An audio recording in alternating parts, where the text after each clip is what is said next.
Let's break down why the next mass extinction is near. From melting glaciers to vanishing species, the signs are already flashing red. So let's not waste time, let's dive right in. 252 million years ago, in modern-day Siberia, a string of volcanic eruptions pierced the Earth's crust with pillars of magma.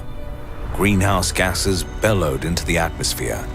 Life was pushed to the brink, and the Earth's ecosystem nearly collapsed.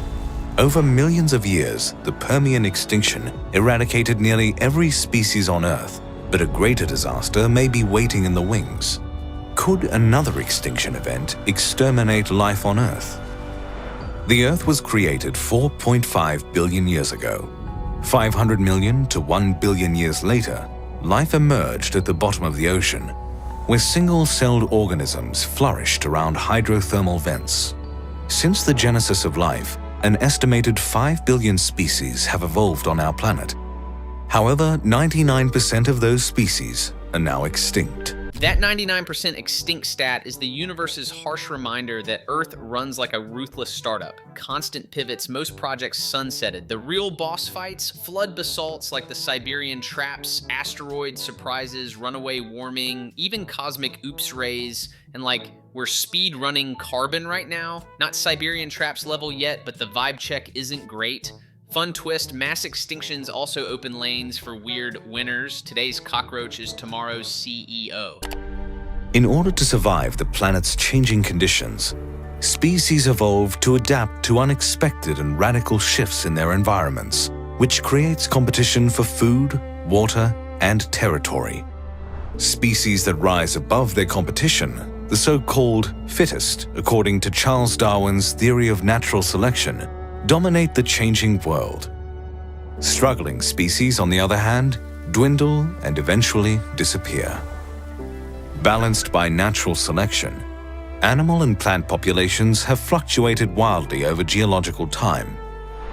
From the 90-foot Apatosaurus to the giant ground sloth, a diverse range of creatures have prospered and perished on our planet.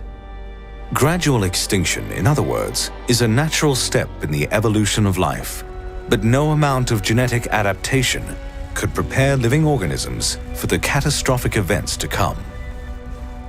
In the last 500 million years, 5 mass extinctions, known as the Big Five, have nearly annihilated life on Earth. To qualify as a mass extinction, an event must eradicate at least half of the species on our planet, resulting in a significant elevation of the extinction rate.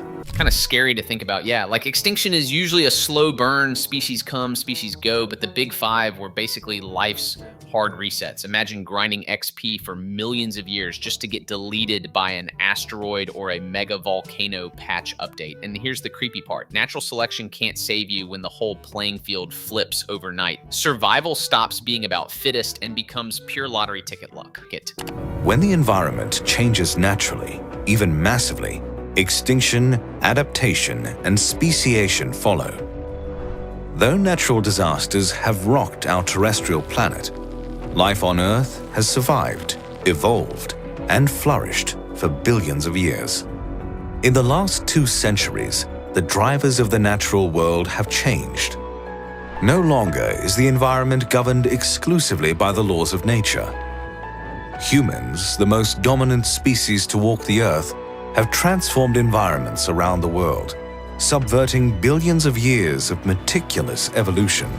Could humans bring about a 6th mass extinction, the first since the dawn of man? It's crazy how powerful we are. We basically hijacked the cheat codes of Earth. For billions of years, volcanoes, asteroids, and ice ages wrote the rules, and now it's us. One species out of billions, suddenly dictating who lives, who dies, and which ecosystems get patched out. The irony is wild. We're fittest by Darwin's standards, but we're also the asteroid, the flood basalt, and the climate shift rolled into one. According to the National Academy of Sciences, the 6th mass extinction has already begun. It started in the middle of the 20th century, during a period called the Great Acceleration. During the Great Acceleration, human civilization experienced significant growth, resulting in a step increase in anthropogenic damage to the Earth. Rapid technological advancements, soaring demands for natural resources, and the growing production of pollutants have exponentially increased our footprint on the natural world. Few hazards have left a more significant impact than the release of carbon dioxide into the atmosphere. Since the Industrial Revolution, humans have produced and released CO2 at a rate 100 times faster than any period in the last 420,000 years. The astronomical increase in the production of CO2 has destabilized the delicate balance of our global ecosystem. To date, greenhouse gases have warmed the planet by almost 1 degree Celsius. A single degree change in the Earth's global temperature affects the entire natural world. Oceans, for example, have absorbed 90% of the excess heat created by man-made CO2. The rise of ocean temperatures has damaged and destroyed rich aquatic ecosystems like coral reefs, which could disappear as early as 2050. Since the Great Acceleration, humans have made little effort to curb our overwhelming production of greenhouse gases. In 2018, humans released an estimated 40 billion tons of CO2 into the atmosphere. This byproduct of human industry has negatively impacted the Earth's climate, pushing vital ecosystems to and beyond their tipping points.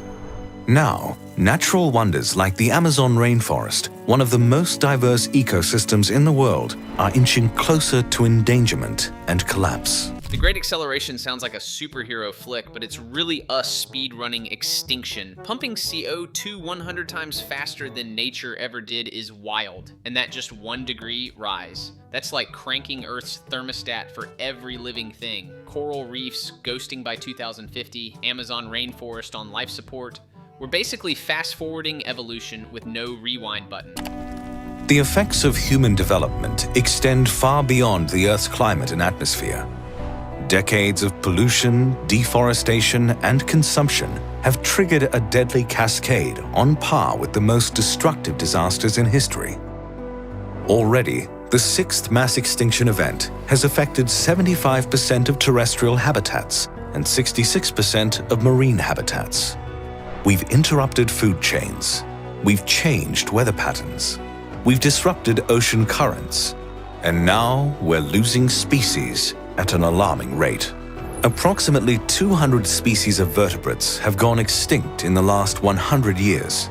That's about 2 species per year. If we compare the current rate of extinction to the background or normal rate of extinction, the same 200 vertebrates would have taken approximately 10,000 years to die out through natural selection. In other words, human interaction has accelerated the extinction rate by over 100 times, a rate comparable to the Big Five. We've basically turned Earth into a glitching Jenga tower, pulling blocks faster than nature can restack them. Losing 200 vertebrates in a century doesn't sound huge until you realize that it should have taken 10,000 years. That's extinction speedrunning at 100 times normal pace. Food chains scrambled, oceans rerouted, weather hacked. Humans didn't just enter the game, we started mashing the delete species button like it's an arcade high score challenge.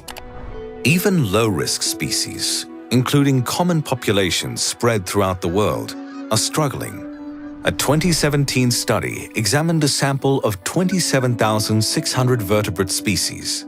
They discovered that 40% of those populations, ranging from low risk to endangered species, are declining at a dangerous rate.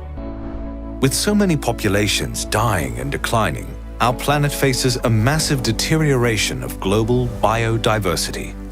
The impending domino effect will further deplete and destroy worldwide ecosystems. Can we save the Earth from ourselves? How long do we have left to preserve our planet? The 6th mass extinction event is well underway. The world's glaciers are melting. Ecosystems are crumbling. Access to fresh water is rapidly declining, and humans are creating more toxic waste than ever. Humans have severely disrupted the natural world, and the current landscape foreshadows a greater extinction event to come. While humans have driven this planet into the ground, we can still return the natural world to its former glory. Humans can slow the loss of species. We can reduce the destruction and pollution of our environment. We can revitalize a planet that once contained the greatest biodiversity in history. On the other hand, if the future contains more of the present, humans may damage the environment beyond repair. The future of the planet is in our hands. If we can't save the Earth, no one else will. Kind of chilling, right? We've reached the point where even so-called safe species are collapsing, glaciers are bailing, and ecosystems are crumbling like old save files. The wild part is we're both the villain and the only potential hero in this story. We can pull the brakes, rewild, restore, and maybe give Earth back the chaos and beauty it once had. But if we keep smashing the gas, the credits roll on us faster than the dinosaurs ever imagined. Korenos did an amazing job with this video. The link's down in the description. And next time, well, let's just say we're diving into something equally massive. Stay nerdy.